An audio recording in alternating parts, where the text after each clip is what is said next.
as a man, there is no easy life. Your life is not about being easy. Your life is not about being happy. Your life is always going to be difficult. All of the pain you feel, all of the sadness you feel, you're supposed to feel as a man, and you have two effective binary choices. You either go through the suffering and go through the trauma and go through the hardship it takes to be a man of value, or you suffer eternity as a nobody. And being invisible, I would argue, is almost worse. You can have a very stress-free life if you work in Starbucks. You don't care about the Starbucks once you clock off. You're not at work at the time. You go home, you play video games, and you exist until you die. That's stress-free, but you have to suffer being a nobody. Alternatively, you can go out there into the world, try and implement your mark on the world, work hard, try to get rich, more money, more problems. You can try and start a business, the stress of that. You can lose your girlfriend because all you're doing is working. This is a new level of stress, a new level of trauma, but at least you'll be a somebody at the end of it. There's two ways to suffer. You either suffer to become a somebody, or you suffer as a perpetual and forever nobody. Because manhood is exceptionally hard, and life is hard. But how you shape yourself will determine how hard it is for you and how miserable it will be. Many young men are under the impression that manhood is elevating themselves with their mouths void of anything behind it, and you couldn't be more wrong. They confuse the idea of peacocking, which is, I believe, is quite a masculine trait. People think that if you're truly secure, you don't want a nice car, you don't want a fancy watch. I disagree. I think since the beginning of human time, men have always peacocked. We've always shown our value with material things. It doesn't matter if we went to war and killed the enemy and took a feather from the enemy and put it in our hat. It doesn't matter if we took a piece of gold and wore it around our neck that we stole from some village we raided. We've always been peacocking to a degree. We've always been showing the world that we're valuable and that we're successful and that we've done something important. And peacocking is very important. But men have got this confused, and they think that they can just use their mouths to elevate themselves without any genuine substance behind it. And that's one of the largest mistakes, because that shows, one, insecurity, and two, when you're genuinely tested, and God will make sure that you are, you're going to fail. So it's very important you're not the kind of person who thinks, I understand I need to elevate myself as a man. I understand I need to be high status. I understand I need to be respected. I'm going to do that with a big mouth and no genuine capability to back that up. That's one of the biggest mistakes. And God's going to test you if you keep running your mouth. God's going to test you. So it's very important you're not just somebody with a big mouth. You have to have some genuine things to back it up. And I feel like a lot of you didn't have a present father or a strong father figure to emulate.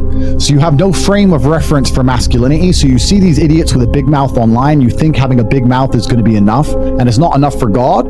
It's not enough for the reality of the world, because if you walk around with a big enough mouth, eventually you're going to get checked. You're going to get the shit kicked out of you. Yep. And it's also not enough for females. You need to understand that if you convince a woman you're high value with your mouth and your mouth alone, sooner or later she's going to realize you are a liar. And that is when she's going to leave you. So if you're sitting at home thinking, well, I had this girl, she thought I was the man. A few months later, she's not that interested in me. Yeah, because she got to know you better. She saw behind the bravado, and she saw that you don't really have any genuine real world achievements. You haven't really done anything that's super interesting. You have to do things that make men respect you for women to respect you. And usually those things require a degree of bravery. Men have always been respected for our bravery. We did the brave thing, and it is the brave thing on the other side of fear, which is going to build your character and build your internal self-belief, but it's also going to build a magic inside of you that a woman can see when she looks inside of your eyes. It's also going to build a magic inside of you that people can see when they look in your eyes. When people look in my eyes, they know I've been brave, and they know I'll be brave again, and they don't want to test my bravery because they know it exists, and they know it's been tested, they know it is real. It's your responsibility to become your best and brightest version of yourself, and you're not going to do that simply by talking it into existence. You need to live it into existence. You need to go out there and do things which are genuinely difficult, genuinely stressful, which are genuinely scary, so you can become the man you want to be. So you have to take responsibility for these things, and you have to seek them and choose and find the correct difficulties for you to overcome, so you can build a character worth having. Everything in life is rented, especially your glory as a man. When you have a good body, it is not a good body as complete. It's not finished. You haven't completed the task. You have rented that good physical condition. You must train every day to retain it. So everything is rented. Your body, you don't just get a good body and you're done. You still have to go to the gym every day to maintain that good body. You don't just get a hot girl and it's done. You still have to work hard for her to always love you and respect you. You don't just start a business and now you're rich. No, you have to start a business and work on that business every day. If you take your eye off the business, it will fail. Everything in life is rented. If you never make a mark on the world, then you effectively never existed. And when you're gone, nobody will care. The reason our Father is discussed at length is because of who me and Tristan are. And the reason we will be discussed forever is because who our sons will become. And that's very important because you have a duty to your ancestors and you have a duty to God. So you must make a choice. And this is genuine choice for you people at home. Do you want to live in obscurity forever and be invisible and not matter and have an easier life? I would argue that it's not easier because in your heart and in your soul, you're going to feel guilty knowing you could have been something you're not. And you have a duty to your ancestors and to God to be the best version of yourself. Or do you want to try your absolute best and struggle and suffer every day of your life, paying the rent for all of the amazing things around you? Every single day is work to pay the rent. It's absolutely never ending, and you have to make that choice. So if you have a pen and paper in front of you, you need to decide, do you want to be invisible with a lower rent bill, or do you want to be important and work hard and suffer to make sure that the rent is paid? It's a choice you must make, and it's binary, and you must be extremely dedicated towards the decision you finally make. If you become a better man and you stop putting anything above your honor, above your creed, above your respect to your ancestors and to your last name, you're going to have friends that do the exact same thing. You need to work on yourself in all realms. Yes, your physical capability. Yes, your financial resource. Yes, your network. Yes, you need to have stories. You need to be charismatic, but you need to be likable as a person. I don't see many people on the internet right now who are men teaching men how to be men who are actually likable. I see a bunch of bitches complaining. Want to be tough guys. Want to be tough guys. Big mouth without reason. Whole bunch of dudes just fucking complaining all day about women, screaming at a microphone, acting like clowns, acting like children. They're not likable people. You need to be likable in the real world outside of the internet, and that is extremely important. I don't like that a lot of men are out here saying don't feel emotions. No, feel emotions, be stoic, control them, master them, but you're a human. And as a human, you need to have some degree of emotionality about you, and women will respect you if you have a range of emotions that they can detect, that they know are used in the right way, at the right capability that you can control, that allow you to be the most competitive version of yourself. Let me explain something. I get asked for money all the time. I get countless emails from people begging. Yep. If I gave you $1 million right now, you would not have a sparkle in your eye that women respect. You would not have that depth of your character that men respect. But if I teach you how to make $1 million and you make $1 million with your own grit and determination, that $1 million becomes far more valuable because you are a more important person. It's not just about giving a man a fish, it's about teaching a man to fish. And once the man knows how to fish, he has an unspoken aura. Something changes about him that makes that money much more valuable. And it's detectable. Being a rich dork who just found some money on a crypto pump is not a life worth living. You need to make that money, because as you make that money, you learn everything about negotiation, networking, you learn everything about stress and hard work and determination. And it is those things that is going to change your soul and forge you into a man which is respected by your peers and also respected by the females that you're trying to attract. And they're going to look at you in a way where they're going to know, I can actually trust this man. He didn't find this money. He didn't get this money lucky. He earned it. He's the kind of man who never fails and never loses. And that's why it's so important that you earn money. Even if I could give you all $1 million right now, I wouldn't do it. It wouldn't be good for you. It would be detrimental for you. Most of you are not ready for wealth. You have to go out there and earn it yourselves. So if you're not a millionaire and you're not happy with your life, guess what? You are where you deserve to be. And the reason I'm going to say that is as follows. I had a bad luck this, or I tried this, or I can't pull off that, blah, blah, blah, blah. It's impossible to exist somewhere where you're not comfortable. If I were to say, lay on these red hot stones, and you tried to do it, you'd get up and move because it hurts, it's not comfortable. You have to get out of that position. Yet, if you look at your life is in a shit position, but you don't move, you don't do anything about it. So if it was really, truly uncomfortable to you, like those red hot stones were, you'd change something. But the fact you refuse to change something shows that you're pretty comfortable where you are. Now, of course, you can talk a good talk. All you motherfuckers will sit there and go, oh, but I know my life's not in order. I want to be rich and I want to be in shape and I want and I'm gonna. And then you don't do anything, which shows that you know how to talk the talk, but you can't walk the walk. When I was broke, I couldn't sleep. And I say that, people laugh. I'm not joking. When I wanted money, like fucking I needed air. I am smart enough to know that money equals freedom. And I don't want to live controlled by a job.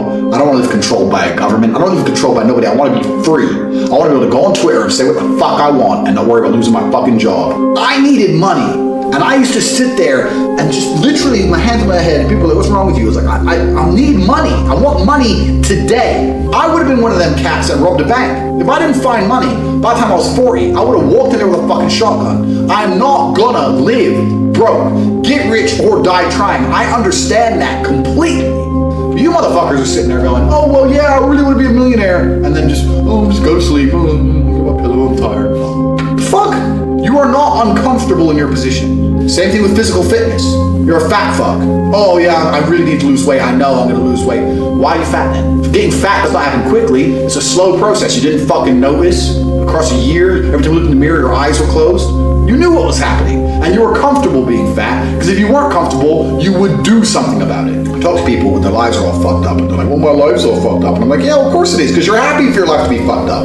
Even if you're not happy, even if you're uncomfortable, you're not uncomfortable enough to change it. If you were genuinely unhappy about your position, you would not be coming to me for motivation. If you were genuinely pissed off about your situation, you would not need me to motivate you. You would motivate your fucking self, and you would do something to change it yourself, but you don't, which says a lot. And I don't think it's possible for anybody to stay in a scenario where they're truly uncomfortable. If you fall asleep on your arm and your arm really starts to hurt, even in the deepest sleep, you're going to wake up and move your arm. If you sit there and your life has been in a rut for 7 years, you are semi-comfortable in that rut. Sure, there's days you're pissed off. Sure, you're semi-annoyed by it. But there's also days where you just play video games, eat pizza, and you're kind of cool with it and it's no big deal. If you were truly unhappy and uncomfortable and discontent with your scenario, you wouldn't be in it. I don't believe there's anybody who's truly... When I was broke, I couldn't sleep.